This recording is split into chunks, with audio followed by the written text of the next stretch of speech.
Video போட்ட காரணத்தால் அடித்து எச்சில் தொப்பி கேவலப்படுத்தியிருக்கிறாங்க. ரொம்ப ஃபேமஸாக பேசப்பட்டு வந்துச்சு இந்த அம்மாவுடைய மரணம் சம்பந்தமாக. கடைசியில் தொடர்ந்தும் அவங்களுக்கு சித்திரவதை பண்ணி அநியாயம் செஞ்சு கடைசியில் கொன்னே போட்டாங்க.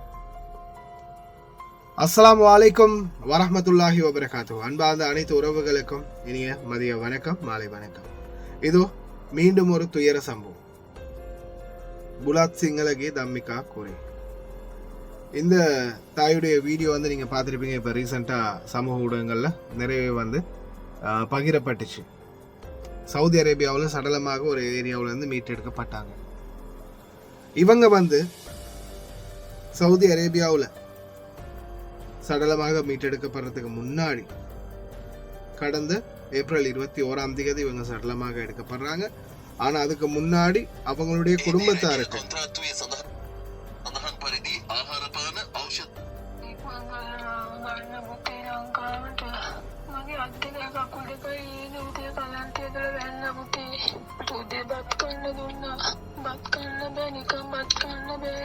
வெறும் சோற்றை மட்டும் சாப்பிட கொடுத்தாங்களாம். அதுக்கு பிறகு வேற எதுவுமே கொடுக்கல.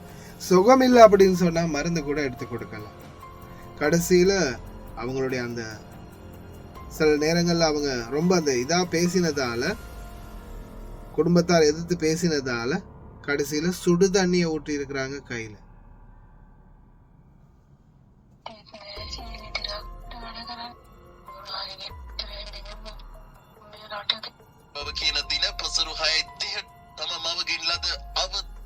මගේ අම්මට ගෙදර ගොඩාක් ගැටලු තිබුණා. මගාව තියෙනවා අම්මා මේ එවපු හඬපට අම්මගේ අත් පුච්චපුවා ඒ හැම දෙයක්ම තියෙනවා. මට ඒව දෙන්න පුළුවන්.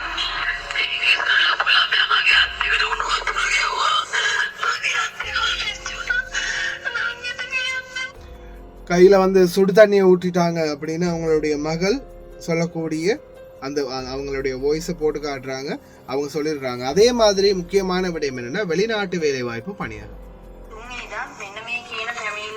සේවා නිතිකාරයන්ට මම යොමු කළා. නමුත් මගේ අම්මා නැති වුණා කියලා සෞදි රියාද් තානාන්තිකාරයාට සෞත්‍ය ප්‍රධානී රන්දනීය මහතා මට කිව්වේ 29 වෙනිදා. නමුත් එතුමා කිව්වේ 21 වෙනිදා මගේ අම්මා මිය ගියයි කියලා.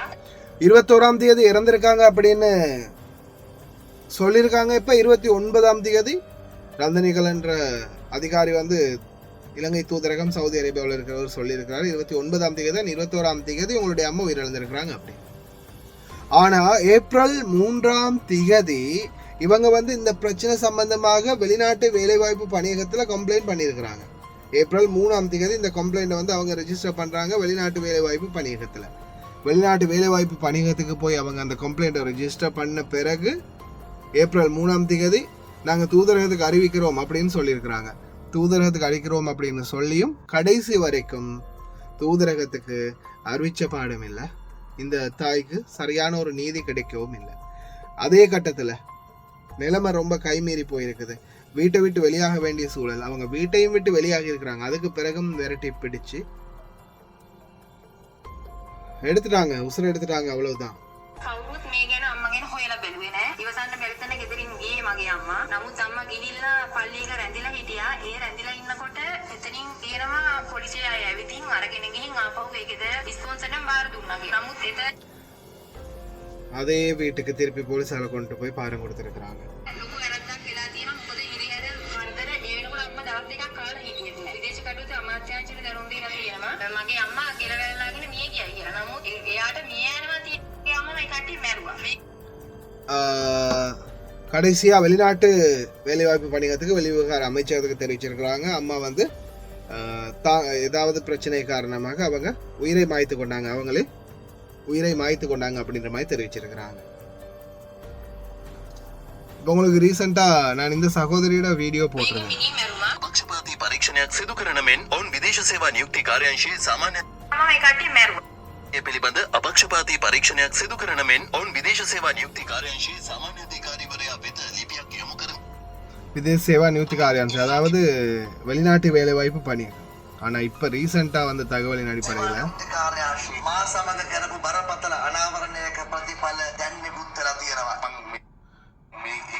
விதேச சேவை, அதாவது வெளிநாட்டு வேலைவாய்ப்பு பணியகத்துல இருந்து இப்ப சமுத்திர ரீசெண்டா ஒரு பேட்டி ஒன்று எடுத்தார். அதுக்கு பிறகு நடந்த இன்வெஸ்டிகேஷன்ல கிட்டத்தட்ட 7க்கும் மேற்பட்ட அதிகாரிகள் வந்து கைது செய்யப்பட்டிருக்கிறாங்க. எல்லாருமே லஞ்சம் ஊழல் சம்பந்தமான வழக்குல. இதுல முதலாவது நம்ம ஏஜென்ட், அடுத்தது எம்பசி, இது ரெண்டையும் தவிர்த்து இவங்க எல்லாரையும் ஹேண்டில் பண்றது, அதாவது காட்ஃபாதர் அப்படின்னு சொல்லலாம். இவங்க எல்லாரையுமே மெயின்டைன் பண்றது, கண்ட்ரோல் பண்றது, அவங்க எல்லாருக்குமே பொறுப்பா இருக்கிறது வெளிநாட்டு வேலைவாய்ப்பு பணியகம். ஆனா வெளிநாட்டு வேலைவாய்ப்பு பணியகத்தால இருக்கக்கூடிய எந்த ஒரு அதிகாரியுமே சரியான நேர்மையான முறையில சில பிரச்சனைகளை அணுகிறத பார்க்கவே முடியல. ஏன் உங்களுக்கு இப்ப இதை முக்கியமா சொல்றதுக்கான இன்னொரு காரணம், இந்த சகோதரி உங்களுக்கு தெரியும் சாப்பாடு கொடுக்கல, அதே மாதிரி படிக்கட்டுக்கு அடியில தூங்க வச்சிருக்காங்க, மருந்து வருத்தம் வயிறு வலிக்குது அப்படின்னு சொல்லி மருந்து எடுத்து கொடுக்கல. இந்த மாதிரி பிரச்சனையில அவங்களுக்கு சொல்லி அதுக்கப்புறமா ஏஜென்ட்டுக்கு பேசின பிறகு ஏஜென்ட்டுக்கு கூட்டிட்டு போய் இந்த மாதிரி இவங்க டிக்டாக்ல எல்லாம் வீடியோ போட்டிருக்காங்களாம் அப்படின்னு சொல்லிட்டு இவங்களை திட்டி இவங்களுக்கு வந்து மூஞ்சில எச்சில் துப்பி மறுபடியும் வீட்டுக்கு கூட்டிட்டு போயிருக்காங்க. ஆனா அவங்க 2-3 தடவை வெளிநாட்டு வேலைவாய்ப்பு பணியகத்தில் அவங்களுடைய அம்மா கூட தொடர்ந்து ஓடி ஒரு பிரச்சனைகளா அங்கேயும் இங்கேயும் மாறி சொல்லி எவ்வளவுதான் ட்ரை பண்ணி கடைசியா இப்ப ரீசெண்டா குவைத்த கமால் சகோதரருக்கு அறிவிச்சு அதுக்கப்புறமா இலங்கை தூதரகத்துக்கு அங்க இருக்கிற சவுதியில இருக்கக்கூடிய அதிகாரி ஒருத்தருக்கு அறிவிச்சா ஓகே நான் பாக்குறேன் அப்படின்னு சிம்பிளா முடிச்சுட்டாங்க. திரும்பி மறுபடியும் என்ன சகோதரா எதுவும் பிரச்சனை எதுவுமே அவங்களுடைய சால்வ் ஆகலையே, ஏஜென்ட் கூட்டிட்டு போய் மறுபடியும் வீட்டுக்கு கூட்டிட்டு போயிட்டாங்களே அப்படின்னு சொன்ன பிறகு எனக்கு அந்த லெட்டரை கொஞ்சம் அனுப்புங்க, போட்டோ கொஞ்சம் அனுப்புங்க, மறுபடியும் முதல்ல இருந்து வராங்க அதிகாரிகள். அதே போல இன்னொரு முக்கியமான விடயம் என்னன்னா, வெளிநாட்டு வேலைவாய்ப்பு பணியகத்துல ஒரு கம்ப்ளைண்ட் வந்து போட்டாங்கன்னா, குடும்பத்தார் போய் எங்களுடைய அம்மாவுக்கோ அப்பாவுக்கோ குடும்பத்துல சகோதர சகோதரிக்கோ ஏதாவது ஒரு பிரச்சனை அப்படின்னு கணவனுக்கோ மனைவிக்கோ கம்ப்ளைண்ட் ஒன்று போடும்போது அந்த கம்ப்ளைண்ட்டை வந்து அனுப்புறதுக்கு இவங்களுக்கு கிட்டத்தட்ட 1 வாரம் எடுக்குது, இல்ல 10 நாள் எடுக்கிறாங்க. அடுத்த வாரம் இதை பற்றி நாம பேசலாம் அப்படின்னு சொல்லிட்டு கம்ப்ளைண்ட் வாங்கிட்டு அனுப்பிடுறாங்க. அப்போ இந்த மாதிரி இந்த இப்ப தம்மிகா குரே அப்படின்ற இந்த அம்மா இறந்ததுல இருந்து, இந்த சகோதரிக்கு நடக்கக்கூடிய அநீதியில இருந்து, ஏன் இதற்கு முன்னாடி ஒரு கிளிநொச்சி சகோதரி ஒருத்தர் பேசியிருந்தாங்க, அவங்கள கூட இன்னும் வீட்டுக்கு வீடு மாத்திக்கிட்டான்னு இருக்கிறாங்களே தவிர அவங்களையும் நாட்டுக்கு அனுப்பி வைக்க மாட்டேங்கிறாங்க. கடைசியா எவ்வளவோ முயற்சி செஞ்சு கஸ்தூரி அப்படின்ற அந்த சகோதரியை வந்து நாட்டுக்கு அனுப்பி வச்சோம். அதுக்கு பிறகு சவுதி அரேபியாவில் இருக்கிற எத்தனையோ பிரச்சனைகளுக்கு நாங்களும் முயற்சி பண்றோம், கடைசி வரைக்கும் ஏதாவது ஒரு தீர்வு பெற்றுக் கொடுக்கவே முடியாம இருக்குது. ஏன்னா சவுதி அரேபியாவில் இருக்கக்கூடிய அதிகாரிகள் வந்து முதுகெலும்பில்லாத அதிகாரிகளா இன்னைக்கும் இருக்கிறது ரொம்பவும் கவலைக்குரிய விடயமா இருக்கு. ஏன் இந்த மாதிரி பிரச்சனை கடைசியில உயிர் போற அளவுக்கு வரும் வரைக்கும் அவங்க விட்டு வைக்கிறாங்கன்னா இவங்களுக்கு ஏன் இந்த ஜாப், ஏன் இந்த பதவி, ஏன் அந்த அதிகாரத்துல உட்கார்ந்து இருக்கிறாங்க? முடியாட்டி விட்டுட்டு போங்க, யாராவது முடிஞ்சவங்க வந்து செய்யட்டும். குவைட் இலங்கை தூதரகத்துக்கு குவைட்ல இருக்கக்கூடிய இலங்கை தூதரகத்துக்கு நாங்கள் ஆல்ரெடியே நிறைய தடவை வார்னிங் கொடுத்து எவ்வளவு முயற்சி பண்ணினோம், கடைசி வரைக்கும் சரி வரல. கடைசியா அதிகாரிகளை மாற்றக்கூடிய சிச்சுவேஷன் வந்து அதிகாரிகள் எல்லாமே மாற்றி புதிய அதிகாரிகள் எங்களுக்கு தேவையான அதிகாரிகள் என்ற நிலைமையில நியமிச்ச பிறகுதான் இன்னைக்கு இலங்கை தூதரகத்துல எந்த பிரச்சனையா இருந்தாலும் கொஞ்சம் முன்னென்னு பார்க்கக்கூடிய நிலைமைக்கு வந்திருக்குது. ஏன்னா ஆஃப்டர் ஆல் போனை ஆன்சர் பண்ணக்கூடிய சிச்சுவேஷனே இப்பதான் உருவாகி இருக்குது. ஆனா மெயினான பிரச்சனை என்னன்னா, இப்ப நாங்க வந்து இங்க இருக்கிறதால இப்ப இந்த சகோதரிக்கும் யாருக்கும் சவுதி அரேபியாவிலேயே மற்ற நாடுகள் இருக்கக்கூடியவங்களுக்கும் எங்களால் இந்த வீடியோ போட்டு பப்ளிஷ் பண்ண முடியும். அதே மாதிரி அவங்களுக்கு உரிய பிரச்சனைகளை பற்றி சம்பந்தப்பட்டவங்களுடைய பேசி ஃபோர்ஸ் பண்ண முடியும், போராட முடியும். ஆனா ஃபீல்டில் இறங்கி செயல்பட முடியாது. ஏன்னா ஃபீல்டில் இறங்கி செயல்படக்கூடிய அளவுக்கு நிலைமையில ஏன்னா நாங்க குவைட்ல இருக்கிறதால அதுதான் மெயினான பிரச்சனை. ஆனா இப்போ இந்த தம்மிகா குரேன்ற அம்மா இறந்துட்டாங்க, அதே சிச்சுவேஷன் அதே நிலைமையில இந்த சகோதரி இப்ப இருக்கிறாங்க, மலர் சகோதரி இருக்கிறாங்க. இந்த மலர் சகோதரியுடைய நிலைமையும் இப்ப அதுதான், இவங்களுடைய நிலைமையும் இப்ப அதுதான். இப்ப ரீசெண்டா பார்த்துருப்பீங்க, சாப்பாடு இல்லை, மருந்து இல்லை அப்படின்னு சொல்றாங்க. அவங்களுடைய நிலைமையும் அதுதான்.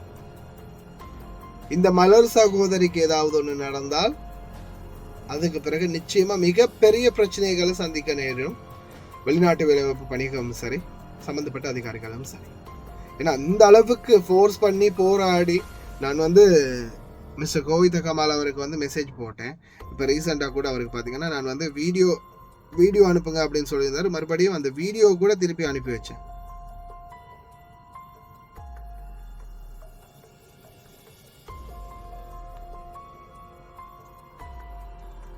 அந்த சகோதரியோட வீடியோ அனுப்ப சொன்னாரு, அதையும் நான் அனுப்பி வச்சேன்.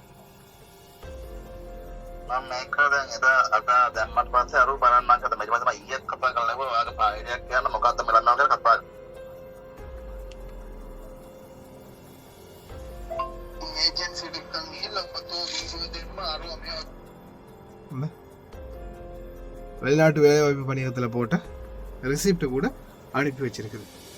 4ஆம் மாதம் 21ஆம் தேதி அவங்க வந்து ரெஜிஸ்டர் பண்ணிக்கிறாங்க கம்ப்ளைண்ட். அவங்களோட அம்மா போய் 21ஆம் தேதி 4ஆம் மாதம் 2025 ரெஜிஸ்டர் பண்ணிக்கிறாங்க கம்ப்ளைண்ட். ஆனால் இன்னமும் வெளிநாட்டு வேலைவாய்ப்பு பணியகமும் சரி, இவங்களும் சரி, இலங்கை தூதரகமும் சரி, இன்னமும் எந்த ஒரு நடவடிக்கையும் எடுக்கணும். இது எப்படியே போயிடுச்சுன்னா இன்னும் எத்தனை உயிர்கள் பறிபோக போகுதுன்னு தெரியும். வெளிநாடு வாரத்துக்கு முன்னாடி கொஞ்சம் சிந்திச்சு பார்த்துக்கோங்க அன்பார்ந்த சகோதரர்களே. தற்போதைய நிலை அரபு நாடுகள்ல மிகவும் மோசமான நிலைக்கு இட்டு செல்லுது. அதுதான் மிகவும் வேதனையாக இருக்குது.